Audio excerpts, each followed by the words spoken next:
Welcome back to another episode of It's All Been Trekked Before. This time, it's the deadly years. Yeah, that's why I'm pausing. I've got the dementia. I'm aging, which has nothing to do with this episode in particular. I just am aging rapidly, but not as rapidly as you saw these guys age here. Things that aren't aging, things you can do right now before it sets in.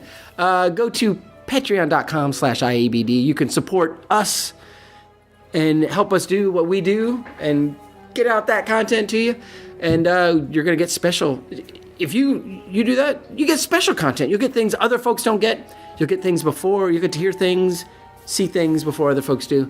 And we'll love you forever. Something else you can get involved in, you can support us, support yourself, and do some more of that content. It's All Been Written contest. It's back. It's back. And all the details are at IABDpresents.com. Check that out. You can write your own story. You win. We're gonna do a version of it. And you can listen to it on the same network as It's All Been Trekked Before. And here is the latest episode, The Deadly Years. It's All Been Trekked Before. Welcome out to another episode of It's All Been Trekked Before. Surprisingly, it's the same two hosts as last It is. We thought maybe not, but here we are. That was Steven. That's me. I'm Jimmy-Jerome. I guess.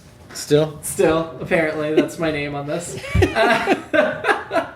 And we are here to talk about the deadly years. Yes, indeed. I feel like I may have aged a couple years watching it. How about you? It made me regret not living my life more fully by doing something other than watching this. No, it's not that bad. terrible. It is not, but it wasn't great either. it is not. It's very, and we talked sometimes. Star Trek gets into, especially the old Star Trek, gets into the monster of the week or whatever. Mm-hmm. This is definitely the disease of the week TV movie kind of thing. Yeah. And we get into more of that later and in the animated series, of course. But yeah, so I mean, obviously it's a device to get into some things. Sure. But it doesn't. That said, still doesn't get into anything that interesting. It doesn't delve into it enough. There's a little bit of meat there. There's a few things, but not nearly enough. And we'll take it here pretty much point by point, roughly. But let's start at the beginning, because I feel like this one we may want to go more chronological than most. Quite possible. Chekhov's opening. I read that, Walter Koenig said, he said that he felt like his reaction wasn't normal. And so I'm thinking that wasn't his idea. Mm. He said he thought he reacted like a 15-year-old boy. Oh, totally agree. Yeah, and rather than a somewhat experienced starship. I mean, he's not that experienced. He's young and new. He's an infant. But he's not. But he's not that green. Right. He's not. Of course, it ends up, to jump ahead, the fact that he gets scared and has adrenaline, that leads to them being able to cure the disease of the week. And in the positive column, at least they didn't just make it another yeoman. That's true, too. Because it could have just been a female yeoman, and that would have been pretty sexist. And it works out really well, because I think Chekhov's, one of the bright spots of the episode is the humor in his constant... They prodded. Yeah. Oh, yeah, that was hilarious with Sulu's bemused expression. Yes. I told you at the beginning of the episode, I was like, McCoy's my favorite. Yeah, I don't know how McCoy... But at least in this episode, Chekhov's second favorite. He's great. Like, he's so funny. Funny, and his... Sulu says, "You'll live." And he's like... what does he say? I forgot already. I'll live, but I won't enjoy it. That's it, yeah. I feel like a lot of times in the movies, which are what I remember best, Chekhov doesn't get his due as much. And I think watching season 2, I'm reminded how good Chekhov was. He was fun. And really fun. And not, like, things like that where it's not just a Russian reference thing. Those are funny. And the Russians are good, but And this episode, obviously, he's the young guy. Not only is he the young guy on the ship already, but he's the one who doesn't get afflicted and get old. And I wrote down everybody wants to be young Chekhov. I bet Koenig at the beginning was like, darn it, why don't I get to do the makeup? Right. And then at the end of the shoot, thank God I didn't have to do the makeup. There's speaking of that, there was a story I read where one day Shatner was in makeup for 3 hours to get into it. Mm-hmm. And William Justman, who maybe was the... Bob Justman? Bob Justman, yeah. The producer. Yeah. comes and he realizes, oh crap, it's time to call it a day. Yeah. And then, so they're not gonna get any shots, and he's been and Shatner just went off on him. I mean, it wasn't like, I'm gonna kill you, I'm never coming back, but he was just like, you ruined this. I have to look like this, and it's all your fault. And let's just take another hour and went home. Back out the makeup. Yeah, exactly. Yeah, that's awful. But yeah, so yeah, but so speaking before we go back chronologically, but just I think one of the things that the episode, and it hammers it home at different times. But Chekhov's definitely one of the. We all want to be that young Chekhov who's doing the running and doing all the tests, even though we all know we're all going to end up like Galloway someday. Yeah, I do feel Chekhov complained a little too much about going through the physicals. He did, all things considered. Considering... Like, don't you want to try to save your captain? Don't you want to do everything you can to save your captain? Yeah, that's absolutely true. I mean, I would get frustrated too, spending all day in medical bay, but... These guys are dying. Right, exactly. Give them a break. You're not. Yeah, there's some reason. Yeah. This could be your last day with the captain. And again, it makes sense in the episode, but it's like, why didn't they go through the chronology earlier of, okay, what's different? Yeah. What happened different? I think they were... That's why they ran all the tests. They were looking at blood and tissue and genetics and trying to find it that way. Because... What makes you think? I mean, he was... Oh, that's right. They hadn't figured out the comet radiation yet either. That's right. Yeah. Right. So, no, I don't think that's a plot hole. And I don't know why I said we should go chronologically. We probably shouldn't. I can't... Now that I think about it, in terms of the aging, they were not very consistent. No, and they explained that away at some point. So they explained that they aged different speeds because of metabolism. Yes. Which is why, what's-her-face? Galloway. Arlene Galloway. Played by Beverly Washburn. She looked familiar. She did a lot of 67 stuff, and I think, if I'm not mistaken, she's still active, I think. Old Yeller? Yes. What else I'm looking through right now? I think a lot of guest spots. A lot of guest spots, that's true. And, some in the last year or two. Yeah. She's still alive. She was born in 1943, so she was like... 25 when she did this. She looks just so familiar, and I'm not seeing a credit that really is like, oh, that's where she's from. Yeah, no. She had a faster metabolism. And that's why she aged faster. Yes. I'm not begrudging them that. What I'm begrudging them is Scotty looked really, really fast, and then paused for a long time. McCoy was a little later, but once he's there, he paused. Yeah. Whereas Kirk and Spock, almost every scene they made adjustments. Yes. And that's great. Yeah. But you got to do that with all of them. Yeah. I mean, I'll even forgive that Galloway grew a scarf. They must have had one later on sickbay. There were a lot of, and I don't know if they're cliches, but I guess they are, of when you get old, this is what happens. The hearing and I don't know if they're... I don't know if they're wrong necessarily, but they don't feel true. So, Shatner, they said the mental goes faster. Right. Shatner started misremembering early in the episode. So by halfway through, he should be completely senile. Yes. But he never gets any worse than he started. Yeah. That bothered me. And it starts off with old people are funny, especially when they're senile. They forget things, and it's like, I guess maybe it's a little bit.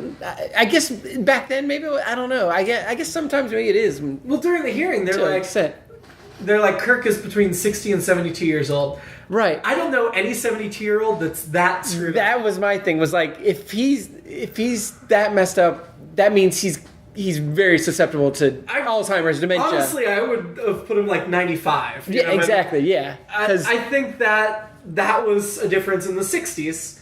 That was what 72 looked like. Well, yeah, I guess you're right, yeah. But you're taking place in the future. You don't have any optimism that the species is going to live a little longer? Like we talked about with Zephram Cochrane, a similar thing, yeah. Why there wasn't much of an adjustment, or any adjustment. But yeah, he for our age, yeah. And I mean, you're 70 right now, right? I definitely feel it. Just kidding. Yeah, after watching this episode. By the end of our podcast, you might be close to 70. Be. Depending on how much Star Trek they make in the next 20 years. That's right. You might be. We'll see. I mean, other than that, the makeup was done for a small black and white, grainy. Yeah. Or theatrical. Right. Well, that's yes, what I right. thought theatrical. You're right. McCoy's makeup, especially. Oh, my God. The lines on the forehead. Yeah. Probably looks great on TV. And I guess if it's just aging, if you throw a radiation slant on it, I guess maybe I can buy a little more, but... their hands never aged, though. That was a good catch. Until the end. The very end. Oh, then their hands, like in the last scene they were old, their hands had some makeup. Yeah. That, yeah. Like, yeah, Kirk in his quarters. I'm like, he's got the hands of a 30-year-old. He did. Yep. But, so, the aging itself. I mean, yeah, I got Spock was slower. That's cool. We learned that Vulcans age slower. Interesting. Sure. Longer lifespan. Sure. Kirk was the only one that, like, had the real mental instability. Yeah, which I thought was weird, too. Early in again, going back to the 60 to 72 thing, I guess what they're saying is he has got a good chance of being... early onset dementia. I mean, to use 2017 terms. In Star Trek timelines, Kirk died what we would consider relatively young. He was maybe 70. Okay. Maybe. Yeah. Maybe. Yeah. When he fell off the bridge and stuff. Yeah. So we never got to see if he would get to the dementia stage. Yeah. Because he didn't live long enough to do it. Yeah. But I could definitely see that with Kirk, that he might have some dementia running through, and it's definitely suggested. Yeah, it's definitely suggested. The other thing that was inconsistent was he started to have a hairline that receded, and then it came back. I read that. I read that somebody noted that. And McCoy like grew a bunch of hair. Right. Real quick. His hair got thicker the more and like the over older his he got. forehead. Yeah. So that was the inconsistency with the aging. Whereas like Galway's hair stayed the exact same cut, just got gray. Yeah. And yeah, Shatner, I wanted to see him go bald. Because all he'd have to do is take off his toupee. It's not like he wasn't bald. I love the combo of the blonde and the gray. It was quite... The combo was weird. It was weird, what it was. The temples, like when they did it with Spock, I get that. Right. And then they add the lines to the face. And I did think they did a better job with the faces of Kirk and Spock than they did of Scotty and McCoy. Yeah. Again, the leads get more attention. Yeah. I mean, but for its time, the makeup wasn't terrible. Sure. I don't think. Yeah, not too bad. And is that a fashion beat, the makeup, I guess? Maybe. Fashion. I mean, other than Janet Wallace's clothes, what else fashion do we have to talk about? I did read that they intentionally made their sleeves and everything longer on their uniforms, so they looked like they were shrinking and getting older. Nice. So that's a cool touch. Yeah, that's a cool thing. I didn't pick up on that. And yeah, Wallace's wardrobe... And something I read, and it makes sense, especially after watching the episode again. Where does she come from? What is her role? I know she's an endocrinologist, but is she on the Enterprise? Is she visiting? Where does she go after? She was visiting, but she seeed completely useless. What is she wearing? Yeah, Janet Wallace, played by Sarah Marshall. Mm-hmm. I'm forgetting Sarah Marshall when I remember this episode. She's known for the movie Dave, The Long Hot Summer, Lord Love a Duck. Wait, the movie Dave, like the with Kevin Kline? Kevin Kline and, really? and Sigourney Weaver. Oh, I didn't know she was in that. She played Diane. That's one of her top 4 what she's known for. Oh, wow. And Dangerous Minds. She was librarian number 2. Oh, all right. She is British. Okay. I couldn't tell. Okay. And she died in 2014. Oh, okay. So she was British, now she's nothing. All right. Fair enough. Yeah, and there's nothing wrong with what she does, and it's just... I don't like her. It's a tough character. It's just like she's dropped in, we're supposed to care about her. Like, I would love... Weird backstory between her and Kirk. Weird, and I wanted to know more about it, but part of me also knew at the end of the episode we never see her again. And then she's got a fetish for old guys, too. Yeah, which I thought was interesting that... That's where Kirk goes immediately. He's like, oh, you just like me because I'm old now. It's like, she told you a little while ago she was pretty into you anyway. Yeah, but then he's like, but how old was your husband? Well, 26 years old. Right. And I don't... Was her husband alive or dead? Because that part wasn't clear to me.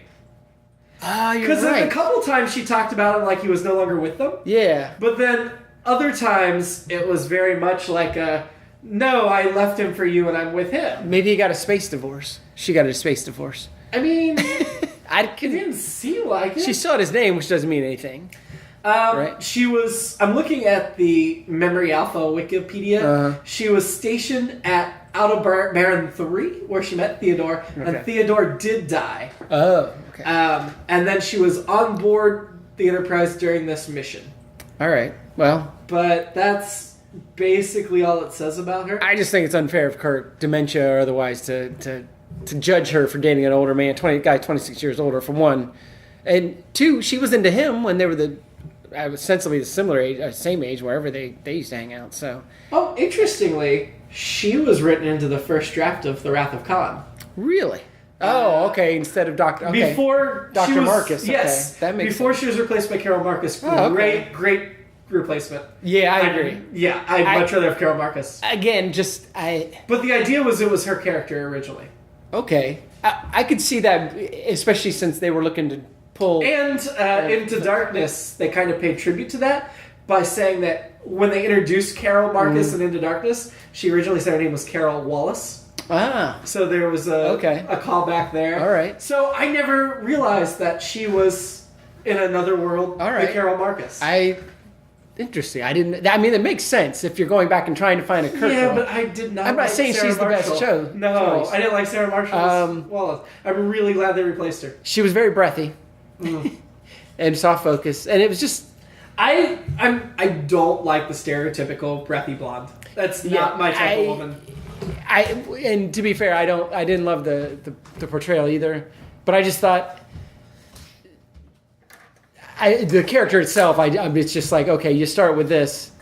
And again, in my mind, I would prefer it if I knew she was going to come back later and that had a bigger part. But this is it. That's it. She's really just a plot device in this episode, which I hate. Do you think we would have appreciated her more if she was Wrath of Khan, Search for Spock, Carol Marcus? Yes. You think so? Oh, you mean in hindsight? Would we be like, oh no, we like that we got to see? I really like Carol for Kirk. I did not get Wallace for Kirk. Let me put it this way: if this character was called Carol Marcus in the show we just watched, that'd be awesome.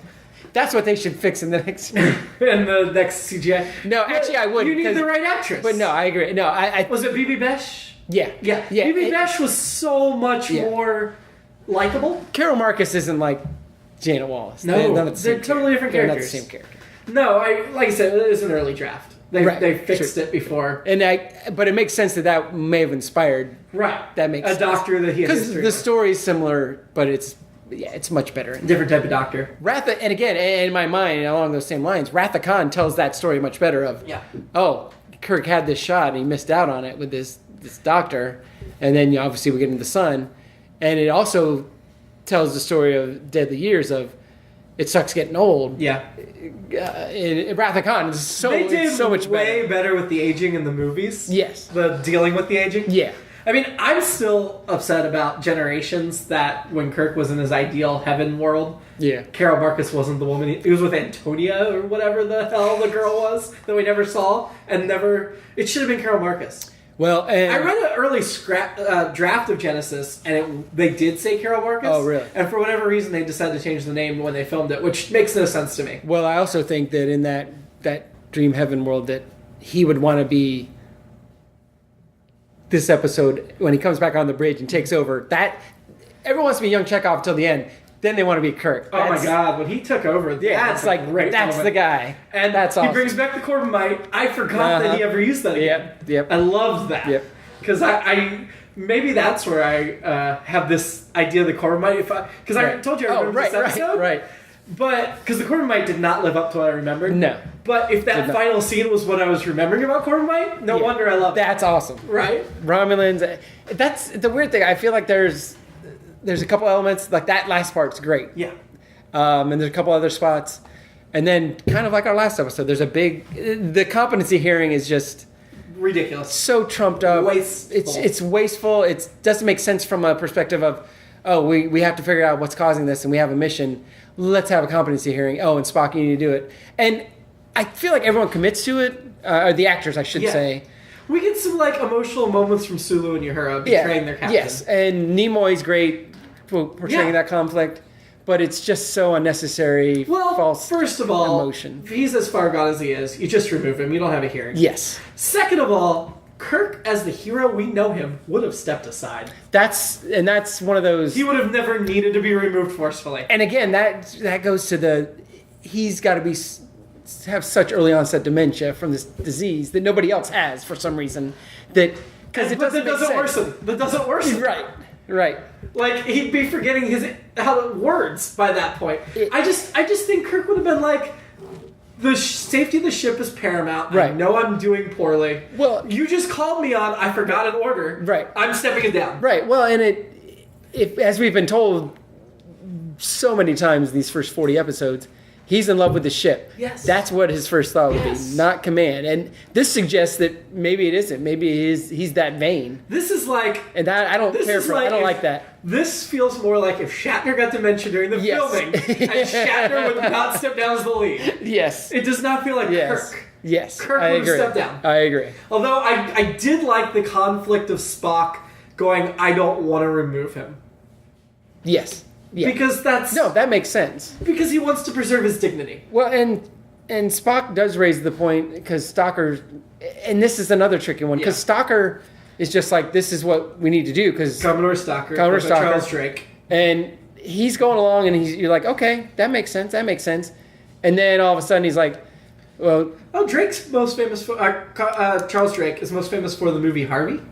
Oh, really? He played Dr. Sanderson in Harvey. Oh, there you go. Also in the Glenn Miller story. Sorry.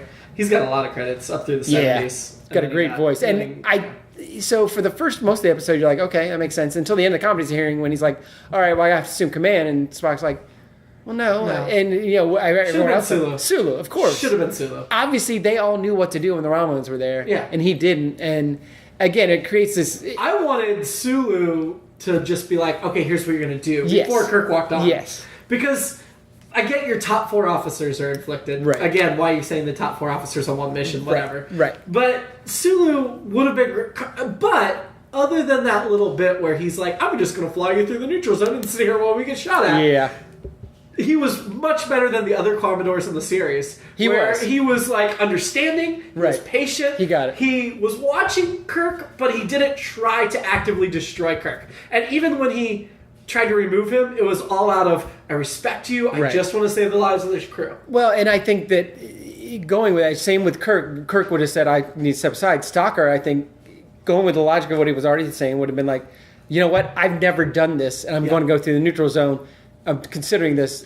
Maybe somebody else. Well, he should have got around the neutral zone. Of course. But no, I can see him taking command, but he needs to listen more. Right. And like, okay, I'm in a bad situation. Sulu, Uhura, what do I do? Yeah. Not just, I'm just going to sit here. Yeah, I mostly like Stalker. I do too.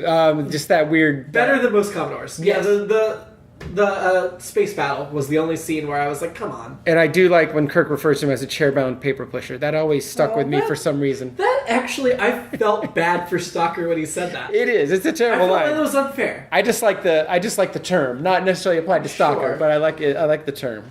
Yeah. I was just glad he wasn't just an obstacle like so many Commodores have been. Yes, yeah. More nuanced. Yes, yeah. Until, Well, the space battle with the new special effects looked much better. Oh, that was super cool. I mean, it wasn't great, but it looked much better. Right. But there was that shot early on, and they repeated it. Yeah. Where the Enterprise is flying away from the camera, and it kind of fades into the going into the other side of the which was awesome. Its orbit, yeah. But then really they repeated it 5 minutes later. Yeah, it was still pretty cool. But it's like, we spent the money, we're going to do it twice. Yes. But it was really cool that because usually you don't get that lingering look. So whatever they were... like disappearing into the darkness of space is neat. Yeah, that was really cool. But what do you think about the fact that it was the Romulans that they were facing in this episode? You know what? I'd forgotten that it was the Romulans. It seemed unnecessary. It did. The same way that Janet Wallace seemed unnecessary. Yeah. It seemed out of nowhere again. Yeah. And there wasn't any point. It could have been any other alien. It wouldn't have mattered. Right. There wasn't anything specific about the Romulans. I felt like that was a waste. Like, I would rather buy the Klingons than that because we know they're warlike and they're going to attack. Right. Yeah. Because I was surprised that that's what was happening. So we get rid of the competency hearing scene. Instead, it's the Klingons. Yes. And it's one of the good ones, like Kor or somebody. Sure, one of the big ones. And Kirk has conversations with them and he realizes what's going on. And we see the humanity of the Klingons that they let the Enterprise go. No, seriously. Yeah, that would be better. Okay, he's got dementia. We're just gonna. It's not warrior to warrior. There's no glory in destroying you at this point. We just let you go on. Yeah. That would be a lot more interesting. That would be a lot more way more interesting. I just fixed the episode. There you go. What was your alternate? Stalker! Exclamation points. So Stalker actually, instead of being chair-bound paper pusher, actually takes charge and from the beginning. So we don't even have a comedy series. He's like, nope, I'm taking over. Here's what we're doing. Da da da. And Spock's like, that sounds logical. Roll credits. It's not as interesting an episode, and maybe. But you could spend your running time on what mattered in the episode. Right, exactly. And maybe you get in more of the aging and all that stuff, morality of how we treat our senior citizens. Yes, things because I know that was kind of one of the things, but or maybe it wasn't. That's obviously a good theme to develop, and obviously young being cherished over the old. That's evergreen, for lack of a better term. But yeah, it was just there was that kind of stuff to be examined, and it was not. So the concept itself of radiation where they start aging was an interesting concept. It is. Yeah. And they didn't completely destroy it. They just weren't consistent with their approach to it. Yeah. Again, I like the idea of a comet. They called it a rogue comet. Yeah, I like the idea of. Again, I like the idea of. Do you like the idea of a bunch of comets that aren't rogue and then one's like, I'm out here, guys. Yeah, I'm going bad. It's not east-west or west-to-east. It's north-to-south. They don't have restrictions in space. Although they did, that just, whenever I hear them set times on the Enterprise, the competency hearing was at 1,400 hours. Middle of the afternoon.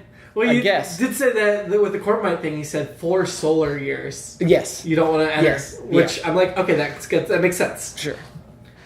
What about Spock's aging? I mean, he was the one that didn't get cured. He went back to the bridge.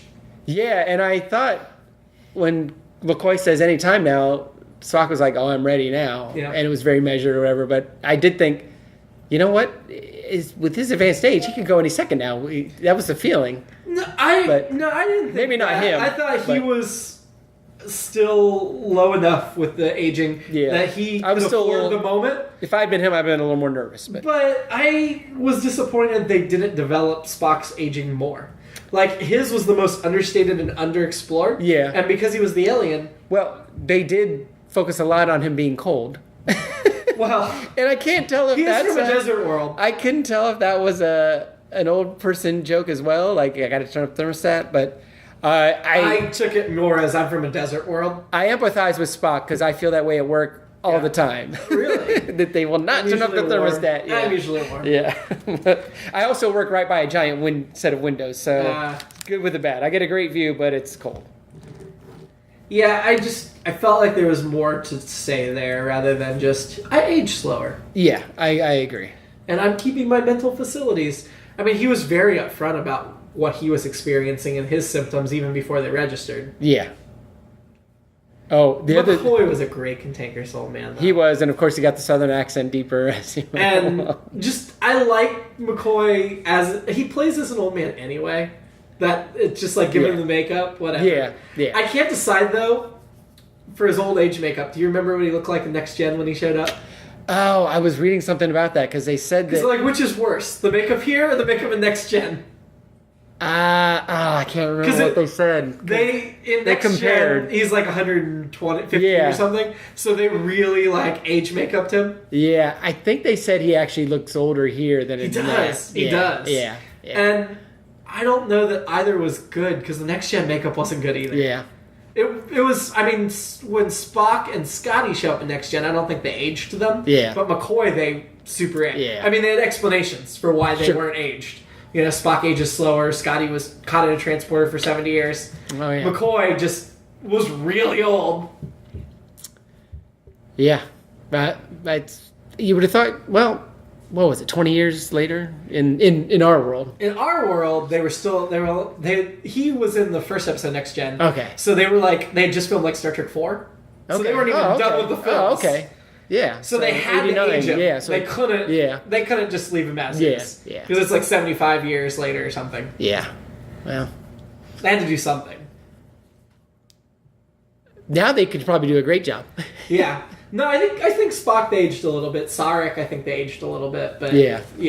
It's just Scotty they didn't mess with. But I love that Scotty was the first one that looked old because in the film, Scotty is like unrecognizable when there's a picture, which is only like 10 years later. He's grown the dark mustache and he's got the gray hair. He's got the gray hair. And he's got really chubby, which I can't complain. I'm fat too. Sure, but he does look a lot different. Yeah. He's not the same Montgomery. No, I mainly watched the movies first, and when I watched the original series, I was like, that's not the same actor. Oh, yeah, I can see that. I was very confused at first sense. Of what Scotty looked like.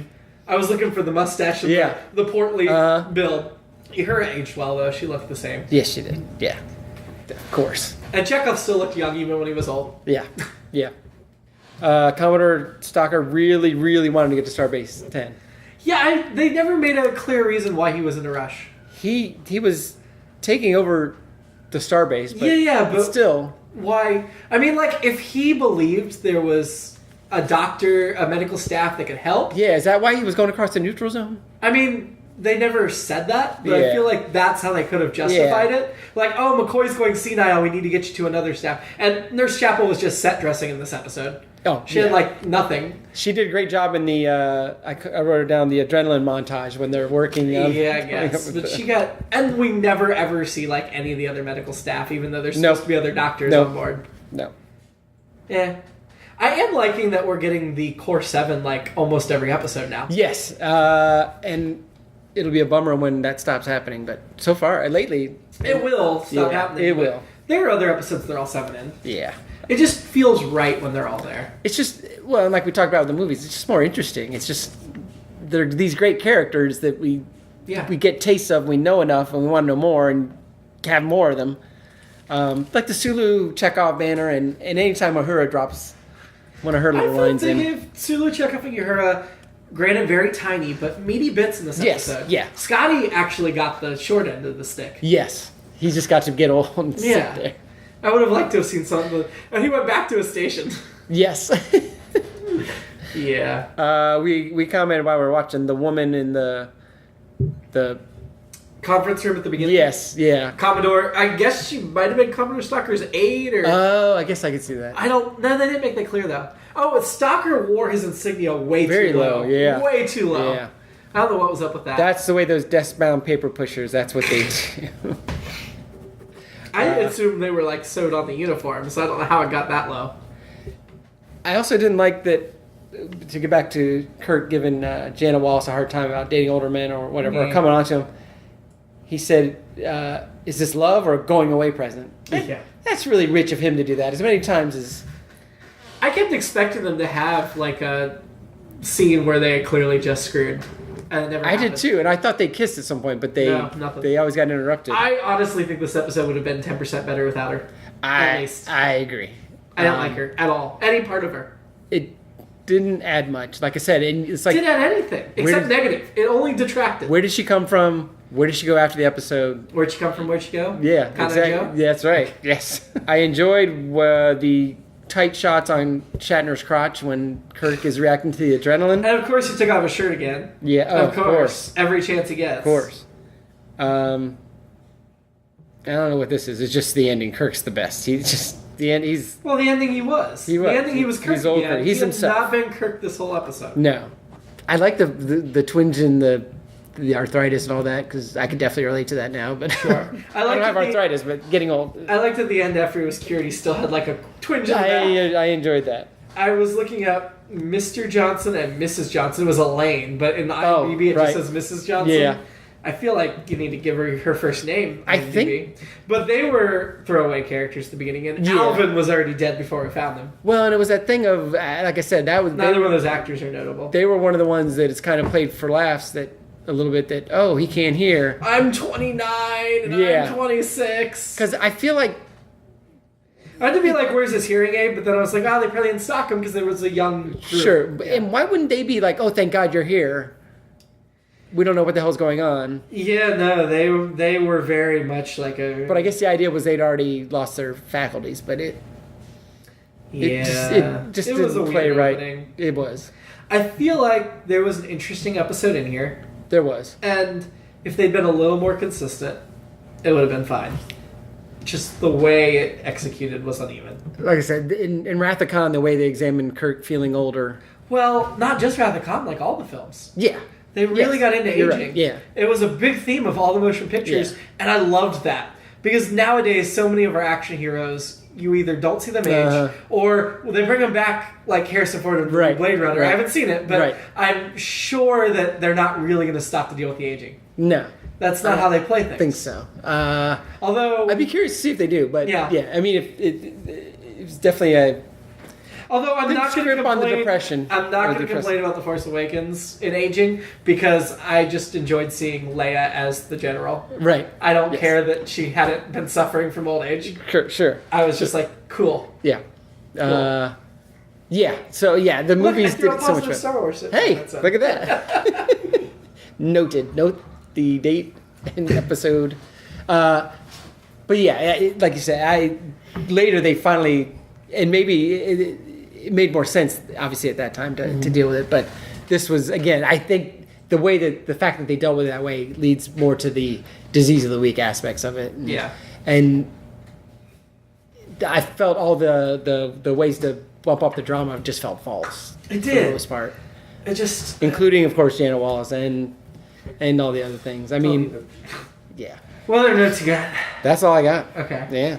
I mean, I honestly don't think it was that bad. If we're gonna rank it here, I think it's better than Freddy's Child. Yeah. Are you not sure about that? I can't give you a strong reason that it isn't. Okay. You'd rank it below?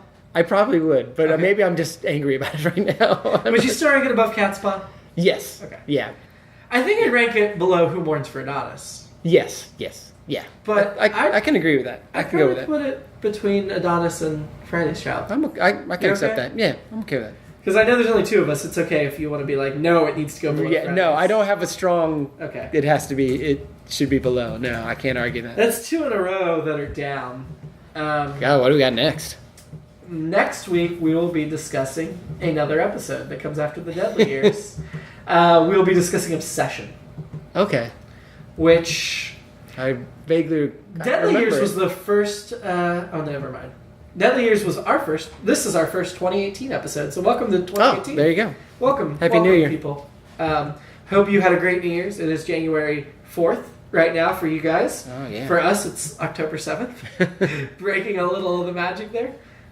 So we haven't even had Halloween yet.